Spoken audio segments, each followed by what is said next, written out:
দেখা যাচ্ছে না তো, লাইট বন্ধ করো।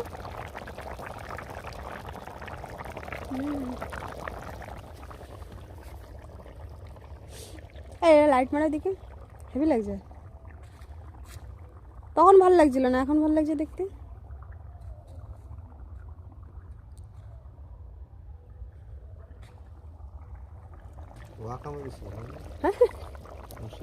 কি জিনিস? ক্যামেরা? তোমার আঁকা ভালো জ্বলছে না কেন? ওটা যদি আর এক ভাগ দিতে তাহলে হতো। বেশি মোটা করে ফেলেছে বুঝলো, ওই জন্য আর জ্বলছে না। ওর ভেতরে যে জলটা আছে ওটা তো বেরোতে পারছে না।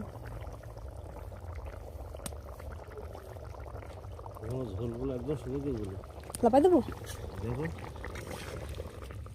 চলো তাহলে। হ্যাঁ ভীষণ গলে আলু। চলো তাহলে আর জ্বালাবো না, থাক হয়ে গেছে, চলো।